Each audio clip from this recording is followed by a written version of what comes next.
ओम शांति। आने वाला समय अच्छा होगा या खतरनाक होगा, लेकिन अच्छा तो हम उसे बनाएंगे। बाबा ने कहा कि हम बच्चों के द्वारा ही हमें सृष्टि को बहुत पावरफुल और पुण्य सृष्टि बनाना है। और बाबा के शब्द और भगवान के सिवाय कोई भी ये शब्द नहीं बोल सकता कि ये विनाश बहुत शुभ है। लोग कहेंगे कौन है जो इतनी खराब बात बोलता है। ये विनाश बड़ा कल्याणकारी है। ये साकार मूल्य में आया, ये महाविनाश बड़ा शुभ कार्य है। तो हम सब भविष्य को भी देखेंगे, हम उसका आह्वान कर रहे। सुंदर दिन आ रहे हैं, इसलिए अच्छा भी होगा, लेकिन अच्छाई आने से पहले गड़बड़ बहुत हो गई है। इसलिए लंबा काल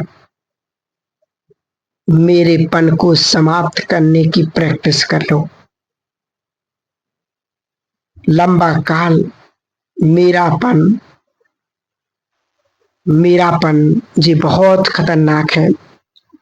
बाबा ने कहा कि मेरेपन का विस्तार बहुत कर लिया है, हमें इस पर सूक्ष्म रूप से चिंतन करना है। और जो मेरेपन के मोटेपन है उसको भी छोड़ते जाना है।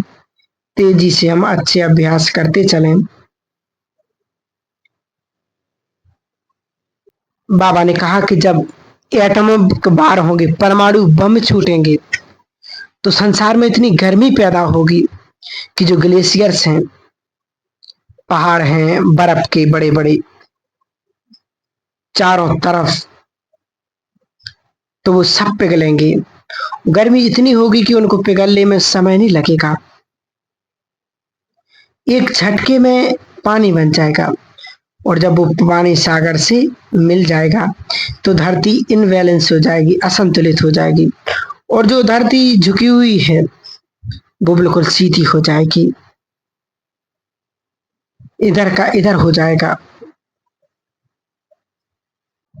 तो बहुत बड़ा खेल चलेगा दुनिया में। इसलिए बाबा ने कहा कि जब तुम कर्मातीत बनोगे तब तब क्या होगा, महाभारत लड़ाई लगेगी, बीच बीच में युद्ध होते रहेंगे जैसे अभी भी हो रहा है। और जो फाइनल वॉर वो होगी एंड, और वो धरती का परिवर्तन भी एंड में होगा, और बहुत बड़ा परिवर्तन होगा एटॉमिक युद्ध से। ये छोटी चीज नहीं है।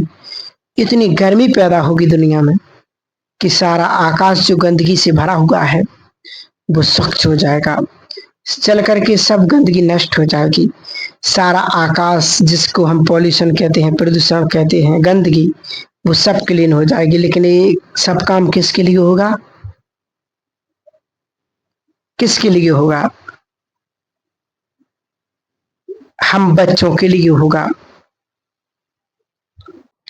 तो सफाई तो होगी, लेकिन हम बच्चों के लिए। बाबा ने कहा प्रकृति का सौंदर्य बहुत सुंदर हो जाएगा, प्रकृति बहुत सुखदाई हो जाएगी। तो एक चित्र बनाएं अपने मन में, एक संकल्प करें और विचार करें, अपना चित्र खुद बनाएं। संकल्प सिर्फ ये है कि मुझे विनाश काल में ये पार्ट बजाना है। रोने वाले तो बहुत होंगे, मुझे क्या करना है? इसलिए बाबा कहते कि अब अपने स्वरूप को धारण करें। अभी अपने स्वरूप को धारण नहीं करेंगे तो बाबा ने कहा कि ऐसा ना हो कि समय हमें विवश कर दे कुछ करने के लिए। हम समय के भी मालिक हैं। बाबा ने कहा समय को गति देने वाले हैं। ये सबसे गहरी बात है बाबा के ईश्वरीय ज्ञान की। हम समय की धारा को बदलने वाले हैं, हम समय के क्रिएटर हैं। समय हमें बदले ये नहीं, हम समय को बदलें। तो अपनी महानताओं को पहचानेंगे, अपने पुरुषार्थ की गति को तेज करेंगे, आप सभी भाई बहनें जानते हैं कि यदि जीवन में कोई एक भी परिवर्तन कर लिया, ताकि वो परिवर्तन हमारे जीवन की यात्रा का यादगार बन जाए। ऐसे नहीं कि जैसे आए बाबा के पास और वैसे की वैसे। एक बात और आप सबने सुनी होगी कि वैज्ञानिक भी बोलने लगे हैं कि प्रकृति अपने मूल स्वरूप की ओर बढ़ती जा रही है। जो उसका असली स्वरूप था वो हम सब जानते हैं, अब वो उस तरफ की ओर बढ़ रही है। आज भी हम सब जानते हैं, यहाँ आने से पहले कितने दिल्ली एनसीआर में भी भूकंप आए, 2023 में भी कितने भूकंप आए, प्रकृति में कितने परिवर्तन हो रहे हैं। और आज भी हम सब देख रहे हैं कि आज की स्थिति भी वही है। कैसे कैसे भूकंप आ रहे हैं, कहाँ कहाँ बाढ़ है, कहाँ कहाँ आंधी तूफान, जो कई के कई समाप्त हो गए। इसलिए प्रकृति को हमारी पवित्रता के वाइब्रेशंस की बहुत बहुत आवश्यकता है। सभी बाबा के बच्चे एक संकल्प कर लें अपने लिए भी और प्रकृति को सतो प्रधान बनाने के लिए भी। हम अपनी प्योरिटी को बहुत नेचुरल करें, बहुत सुखदाई, बिना युद्ध के। इसको एक मूल संस्कार के रूप में जगाना है और इसके लिए ये 5 स्वरूपों का अभ्यास हमें बहुत बहुत मदद करेगा अंत समय में, कि पवित्रता के वाइब्रेशन से ही प्रकृति संपूर्ण पवित्र, संपूर्ण शुद्ध होगी कि मैं प्रकृति की मालिक हूं और प्रकृति के लिए हमारा बहुत बड़ा दान होगा और इसका रिटर्न ये होगा कि विनाश काल में प्रकृति हमारी बहुत मदद करेगी, हमारी बहुत रक्षा करेगी, सुरक्षा करेगी। क्योंकि कई भाई बहन ऐसे भी हैं जिन्हें देखकर, जिनकी बात सुनकर के भी बहुत आनंद होता था कि पवित्रता के लिए उन्होंने अपना सर्वस्व कुर्बान कर दिया, बहुत बड़ा त्याग कर दिया, बलिदान कर दिया। ऐसी आत्माओं पर भगवान भी राजी रहता है और ये प्रकृति ऐसी आत्माओं की आभारी रहती है। युग युग तक हम सब, जिनको बाबा ने महावीर महावीरनिया कहा है, अपनी पवित्रता के बल को बढ़ाते चलें। और संसार जिन राहों पर चल रहा है, हम उन राहों पर नहीं चलेंगे। खेल बदल रहा है और पवित्रता ही परम सुखों का आधार है। इसलिए योग में सफलता का बेस है, इसको बहुत बड़ा मजबूत करना, क्योंकि कलयुग की हवा अब हमें ना लगे, कलयुग के गंदे वाइब्रेशन से हम बच कर के रहें। क्योंकि कलयुग का वायुमंडल, कलयुग का वातावरण बहुत विशुद्ध हो चुका है, अशुद्ध हो चुका है।